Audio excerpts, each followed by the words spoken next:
Just now, your best friend invited you to hang out with her and enjoy the weekend. So, you spend an hour putting on some makeup and picking one of your favorite dresses to put on, feeling delighted. Unfortunately, before you step out the door, your mother tells you to put a mask on. A mask that would ruin your makeup, which you spend lots of time on, and it wouldn't match the outfit. Wearing a mask is just so uncomfortable and you find it hard to breathe fluently. But these feelings get even worse after you take it off. So why do we have to wear a mask during the COVID-19 pandemic? COVID-19, or its full name, Coronavirus Disease 2019, is an illness that causes severe acute respiratory syndrome to those infected. Ever since its first appearance in Wuhan, China, 2019, COVID-19 has spread all over the world and infected millions of people, taking away many lives. The damage of this virus is catastrophic, not only to the public health but also to the global economy, making it one of the worst pandemics throughout human history. Today, we will briefly introduce the COVID-19 and measures to avoid it. So, what indeed is COVID-19? To understand this disease, we must first understand what a virus is. Unlike any living organisms, such as bacteria or animal cells, virus is not considered a form of life even if it contains genetic materials. You may be wondering, why? Let's bring out the four fundamental tenets of cell theory. First, all living things are composed of cells. Second, the cell is the basic functional unit of life. Third, cells can only arise from pre-existing cells.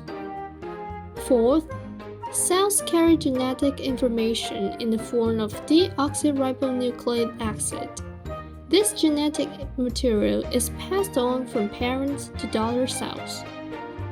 As you can see, the cell theory above has created an interesting dilemma with respect to viruses. Viruses cannot reproduce on their own, but rather require invasion and replication in the living cells.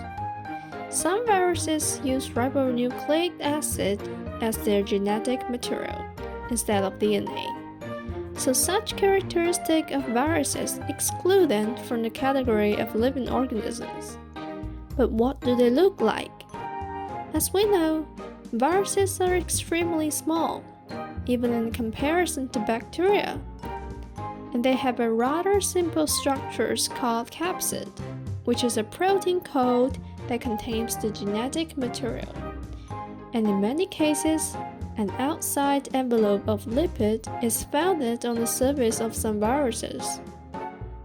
Now, let's go back to discussing the structure of the COVID-19 virus. We know that it is in fact a RNA virus, meaning that it uses RNA as its genetic materials for reproduction.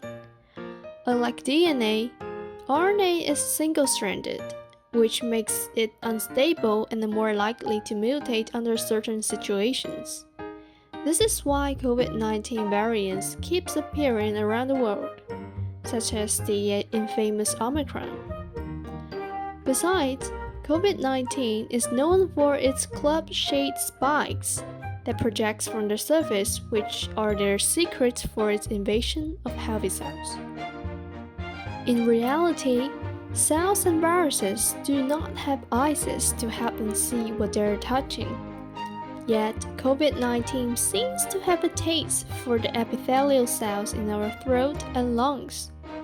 So how does COVID-19 recognize and attack these target cells? It turns out this virus recognizes the host cells by using their club-shaped spikes. These spikes attach to a protein called the ACE2 receptor, which is abundantly possessed on the surface membrane of our throat and lung cells. When the spikes bind to the receptor, it acts like a key that unlocks a door. The host cells enfold and let the virus in, as if it is a guest. After the viruses get into the cell, they use every resource to produce themselves and, like a robber in a house, eventually kill the cell. We will talk about the reproduction of viruses in the future. Now, let's talk about the prevention of the COVID-19. First, wearing a mask is no doubt the most effective and cheapest way to avoid the virus. Viruses like COVID-19 are airborne and are constantly driven through the air before entering our noses and mouths. Therefore, the proper wearing of a mask would include the covering of both of these places to prevent transmission. Second, receiving the COVID-19 vaccine at your time of eligibility is the safest and most reliable method of preventing infection. Some people may wonder, what is the vaccine? As we know, vaccines are used to stimulate the production of antibodies in our body and provide immunity against one or several diseases. However, it only aims for the prevention of infectious diseases, and it cannot cure those who are already infected. So how does it work? When our immune system is fighting against a specific virus, there's a type of white cell called the B cells. B cells memorize the intruder, so that next time we are exposed to a similar virus again, they can alert and activate our immune system immediately to kill the virus in a short time. There are 3 types of vaccines, and each of them use live attenuated virus, inactivated virus, and subunits of virus. In the case of the Pfizer vaccine, it contains a harmless piece of mRNA sequence of COVID-19. When it is injected into our body, our cells utilize the RNA to produce the key spike proteins of the COVID-19 virus. Those antigens will then be attacked by the immune system and are memorized by the B cells. By the time we are attacked with the real COVID-19 virus, our B cells will recognize this specific virus immediately, and the immune system can then fight against the virus using the same strategy against the vaccine viruses. Think of the vaccination as a military training. As before joining the battlefield, all soldiers need to recognize the characteristics and behavior of their enemies first to learn their weakness, so that they can have a higher chance of winning in the real war. In this way, we acquire immunity to the COVID-19 without being influenced at all. As a result, in order to protect ourselves from this harmful disease, we should always remember to wear a mask whenever we step foot outside the door.